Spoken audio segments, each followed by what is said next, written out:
देख रहे हैं सत्यहिंदी.com। हमें खुशी इस बात की है कि आप हमारे सभी प्रोग्राम्स को पसंद कर रहे हैं और आपसे हमारा रिश्ता मजबूत हुआ है। और इस रिश्ते को और मजबूत करने के लिए डिस्क्रिप्शन में दिए गए लिंक पर क्लिक करिए, जिससे हमारा रिश्ता और मजबूत होगा। आइए अब एक नजर डाल लेते हैं अब तक की सुर्खियों पर। केंद्रीय गृह मंत्रालय ने देश भर में दुकानों को खोलने की अनुमति दे दी है। मॉल्स में लगने वाली दुकानें अभी बंद रहेंगी। केंद्र सरकार ने कहा है कि यह अनुमति शर्तों के साथ दी जा रही है। शर्त यह है कि सभी लोगों को सोशल डिस्टेंसिंग के नियम का पालन करना जरूरी होगा, मास्क लगाना होगा और ग्लव्स पहनने होंगे। शहरों और कस्बों में बाजार बंद रहेंगे और छोटी मोटी दुकानें खुलेंगी। ग्रामीण इलाकों में सभी दुकानें खुलेंगी, लेकिन हॉटस्पॉट और कंटेनमेंट जोन के इलाकों में अभी दुकानें बंद ही रहेंगी। पश्चिम बंगाल सरकार ने पहली बार माना है कि हाल फिलहाल जिन 57 लोगों की मौत हुई है उन्हें कोरोना वायरस का संक्रमण भी था, लेकिन इसके साथ ही इसने यह भी कहा कि इसमें से 39 मामले ऐसे हैं जिनमें रोगी को कोरोना तो था पर मौत की वजह दूसरी बीमारी रही है। पश्चिम बंगाल के मुख्य सचिव राजीव सिन्हा ने कहा है कि राज्य में कोरोना से सिर्फ 18 लोगों की मौत हुई है, जबकि 39 मौतें दूसरे कारणों से हुई हैं।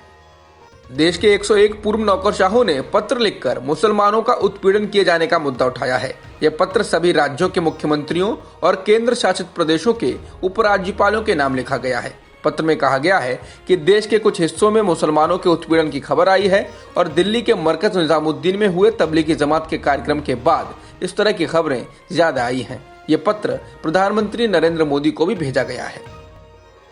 स्वास्थ्य मंत्रालय के मुताबिक देश में पिछले 24 घंटे में कोरोना के 1429 नए मामले सामने आए हैं, जबकि 57 लोगों की मौत हुई है।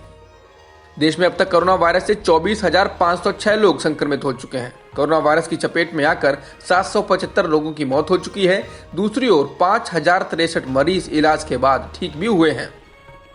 जॉन्स हॉपकिंस यूनिवर्सिटी के अनुसार कोरोना वायरस से दुनिया भर में मरने वालों की कुल संख्या 1,95,000 हो गई है। वहीं संक्रमितों की कुल संख्या कम से कम 27 लाख हो गई है।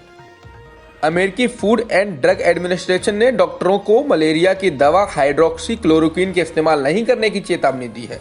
वजह यह है कि किसी मामले में इसके साइड इफेक्ट के तौर पर मरीजों के हार्ट फेल होने की शिकायतें मिली हैं। डॉक्टरों का एक चीनी दल उत्तर कोरिया के नेता किम जोंग उन को सलाह देने उत्तर कोरिया पहुंचा है। चीनी डॉक्टरों और अधिकारियों का यह दल उस वक्त उत्तर कोरिया पहुंचा है जब किम जोंग उन के स्वास्थ्य को लेकर विरोधाभासी रिपोर्टें आ रही हैं। ब्रिटेन के अस्पतालों में शुक्रवार को रिकॉर्ड 684 मौतें हुई। इसके साथ ही ब्रिटेन में मरने वालों की संख्या 19,506 पहुंच चुकी है। इसके साथ ही संक्रमितों की संख्या में 5,386 का इजाफा होने के साथ ये संख्या कम से कम 1,43,464 तक पहुंच गई है।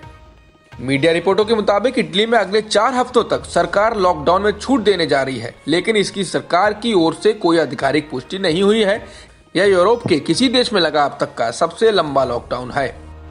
कोरोना वायरस की उत्पत्ति को लेकर स्वतंत्र जांच की मांग को चीन ने खारिज कर दिया है। ब्रिटेन में चीन के टॉप डिप्लोमेट चेन वेन ने बीबीसी से कहा कि इस तरह की मांग राजनीति से प्रेरित है और कोरोना वायरस के खिलाफ चीन की लड़ाई को कमजोर करने की कोशिश है। अब तक की खबरों में इतना ही। बाकी खबरों के लिए बने रहिए सत्यहिंदी.com के साथ।